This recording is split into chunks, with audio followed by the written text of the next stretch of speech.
Olá pessoal, vamos dar início aí à nossa aula. Vamos trabalhar aí a unidade 3, continente americano. Esse tema eu já havia trabalhado em sala de aula, porém trabalhei os temas 1 e 2. Hoje a gente vai dar sequência trabalhando o tema 3 e 4. Bom, vamos começar aqui falando sobre a população do continente americano. Na América nós temos aproximadamente 1 bilhão de habitantes. Desses 1 bilhão de habitantes, aproximadamente metade vive em apenas 2 países, Estados Unidos, com 320 milhões, e Brasil, 208 milhões.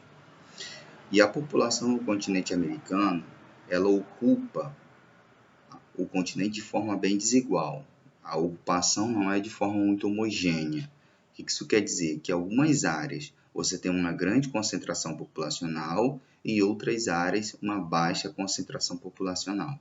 Geralmente essa concentração populacional você encontra nas grandes cidades do continente americano.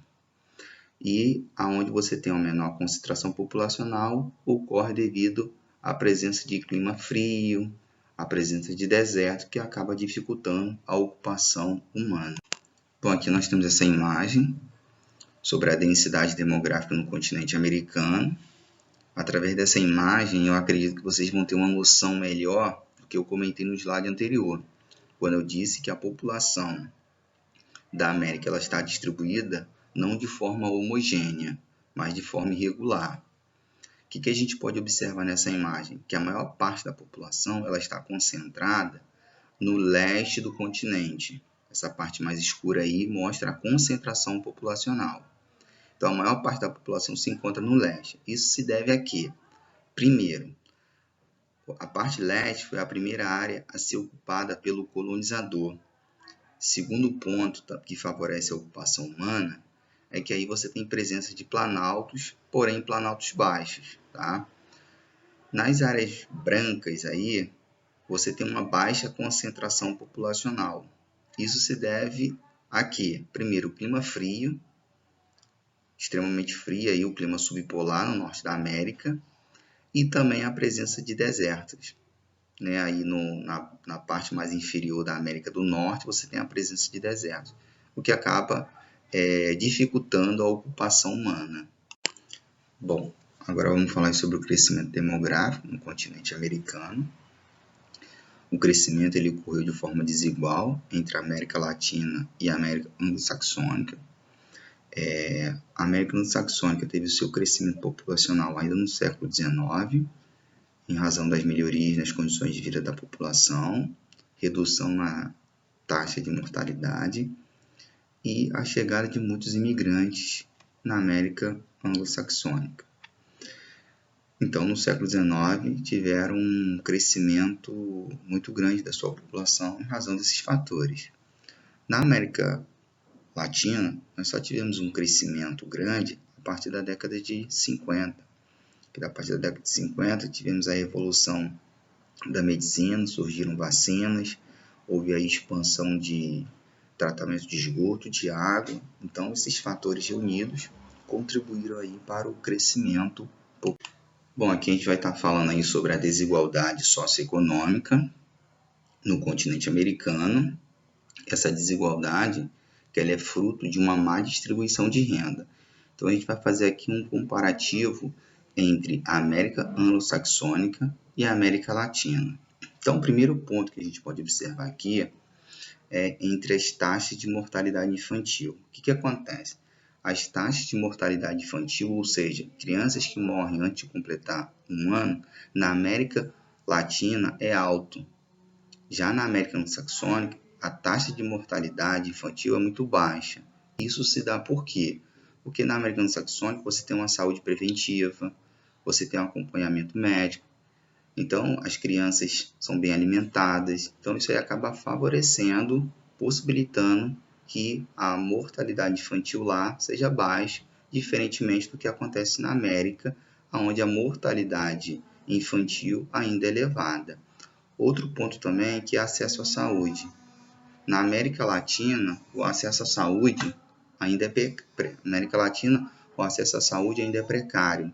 Na América Anglo-Saxônica, a população tem acesso à saúde, tem saúde preventiva, o que favorece, então, uma alta expectativa de vida. Se você tem um acompanhamento médico, previne de doenças, a tendência é que você possa o quê? Viver mais. Então, essa saúde preventiva na América Anglo-Saxônica acontece, o que não acontece na América Latina, onde nós temos um sistema de saúde precário. Bom, aqui nós temos a estrutura etária. Através dessa estrutura etária, a gente pode ter uma ideia aí do perfil da população canadense e população mexicana. O que a gente pode observar aqui? Galera, lembrando o seguinte, que de 0 aos 19 anos representa aí a população de jovens, de 20 aos 59 anos, população adulta, e mais de 60 anos, a população idosa. Então, observando o gráfico aí, essa pirâmide do Canadá, a gente pode observar que a base dela é bem curta, ou seja, o percentual de jovens na população é relativamente pequeno. E a população idosa no Canadá, ela é bem expressiva. Então, por que isso acontece? Porque a taxa de natalidade no Canadá, ela é baixa e a expectativa de vida lá é alta. Ou seja, a população, por ter uma boa qualidade de vida, boa parte dela chega a mais de 60 anos. Já no México, o que essa pirâmide está mostrando? Que a população de jovem é bem expressiva, entretanto, poucos chegam aí aos 60 anos. Então, você observa que a pirâmide ela vai encurtando, né, de forma bem significativa. Quando chega aos 60 anos, poucas pessoas chegam aí a mais de 60 anos. Isso se deve à precariedade na saúde pública nos países latino-americanos. Agora, sobre a economia no continente americano, vamos começar aqui falando sobre os recursos naturais que é destaque aqui na América. Aqui no continente americano temos uma riqueza muito grande de recursos naturais. Destaque aí para o Chile, que é um grande exportador de cobre no mundo. Cerca de 1/3 de todo o cobre produzido no mundo é proveniente do Chile, daí a dimensão da produção que há no Chile. Venezuela, que é um grande exportador de petróleo, além de outros países também que se destacam, né? No caso aí, o México é um grande exportador de petróleo, o Brasil, que é um grande produtor de ferro, níquel, petróleo também, manganês, ferro, ouro. O Canadá, que também tem uma riqueza no seu subsolo muito grande, gás natural, petróleo, carvão mineral, chumbo, cobre. E destaque também para os Estados Unidos, que é um grande produtor, né, de gás natural, de xisto, de petróleo, chumbo, entre outros. Então, agora falando aí sobre a agropecuária. A agropecuária que é a junção aí de agricultura com a pecuária. Aqui na América, essa produção ela é bem diversificada. Então, você tem uma variedade de produtos que são produzidos aqui no continente. Isso se deve, né, às condições naturais. Você tem na América áreas de clima frio, que favorece, por exemplo, a produção de trigo. E você tem áreas de clima quente, que favorece a produção de café. Então, através das condições climáticas, favorece aí essa diversificação de produtos. Mas essa produção ela ocorre de duas maneiras. Na América Anglo-Saxônica, ela ocorre de forma moderna, ou seja, utiliza muita tecnologia, a mecanização no campo é muito intenso, o uso de máquinas sementeiras, colheiteiras, fertilizantes e agrotóxicos. Em contrapartida, né, na América Latina, essa produção é realizada de forma tradicional, ou seja, com técnicas rudimentares, pás, enxadas, e essa produção geralmente ela é destinada ao mercado externo, tá? Muitas vezes ela não fica no continente, ela é exportada. Bom, aqui nós temos a indústria na América, e mais uma vez você tem a divisão aí, a indústria na América Latina e na América Anglo-Saxônica. Na América Anglo-Saxônica você tem uma indústria moderna, de ponta, de alta tecnologia. Isso se deve ao investimento nos profissionais, ao investimento em pesquisa e investimento em educação. Então, nessas áreas aí, nós temos polos tecnológicos, polo de indústria de ponta.